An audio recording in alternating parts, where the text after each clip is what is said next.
How many times should I forgive my husband?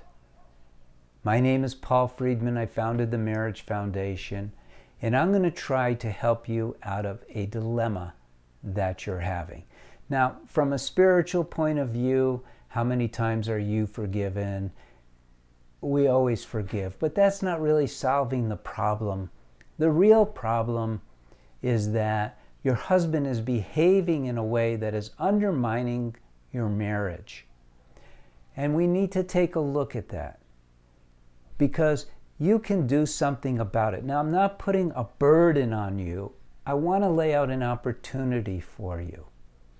Every once in a while, some lady will comment, oh, why do these men always put everything on the woman in the marriage? It's all up to her. And you should hear how I talk to men. That's all I can say about that. The point is, when you come looking for help, you're the one who's receptive, male or female. The other one is not looking for help at the moment, so what good is it for me to put the burden on the other one? So in this case, you're the wife, you're asking, how many times must I forgive my husband? What you're really asking, if I may be so bold, is my marriage going to be okay? Is there something I can do to make my marriage work so I don't have to keep forgiving my husband? Answer is yes. The answer is yes. You see, what happened is that you got married without understanding your husband. You got married without understanding yourself. And you got married without understanding marriage. Welcome to our current society, where there's a complete lack of knowledge in these areas. We go to school and we study algebra, we study social studies, but we don't study human, individual study. We don't learn about how biology affects a man, how it affects a woman. We don't learn how your mind belongs to you, and you're responsible for how it thinks. Believe it or not, everyone thinks, no, I just have those thoughts. What am I supposed to do? Well, you have free will, and those thoughts aren't just these thoughts, they're your thoughts, and you could change them. And your behavior. It's your behavior, and you could change it. The marriage. What about the marriage? The marriage is a collective of only two people. If you behaved with each other in a prescribed manner that brought happiness, which is why you got married in the first place, to be happier, you would be happy. But you didn't learn these things. So let's take some of the burden off of your husband, even though he's misbehaved terribly, and let's take the burden off of you, and instead, let's do this.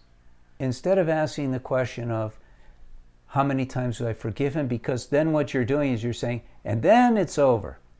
We're not going to go there. Let's transform your marriage instead. Isn't that a better idea? Why give him an ultimatum, even in your own mind, even if you don't say something? So first of all, don't confront him. Don't nail him.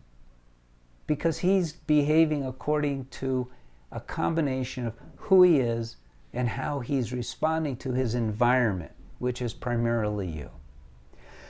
So here's what I'll say. Work on you, the environment you're creating, and let's see what happens. And how do you do that?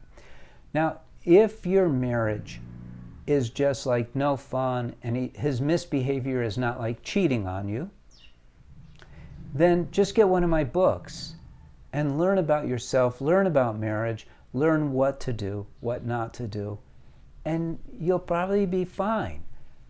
Now I have to say, if your marriage is really slipping towards divorce, if you really are getting to the end, you can't take it anymore, then that's what the courses are designed for. There's a course for women. You don't have to have your husband take the course for men.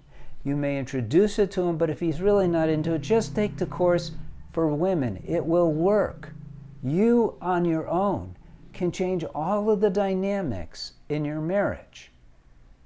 And the reason why that works is because think of two of you just sort of like this in a boat, okay?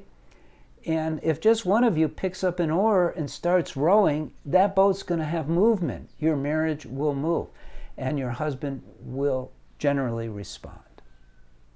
So let's not talk about forgiveness right now. Just forgive him because he was ignorant. And don't blame yourself because you're ignorant. It's not about blame. It's about taking the marriage from where it is right now and turning it into what it's supposed to be. Marriages are amazing when you know how to run them. You want to have a marriage that's off the charts. You can do that. You still can do it. I hope this was helpful. I don't want you heading towards ultimatum city. I want you to heal your marriage so you get the benefits, the unconditional love, the happiness, every day getting better. It's not too late for that, not at all. Take advantage of the videos we have. Subscribe, learn more, read the books, get the course, whatever will help you. Because when your marriage is running well, there's nothing like it. All right, I'm going to leave you there. Blessings to you, blessings to your husband and your family. Leave a comment, leave a like, share. You know how to do all that stuff. Whatever you're inclined to do, I'm here to help you. Thank you. And God bless. Thank you.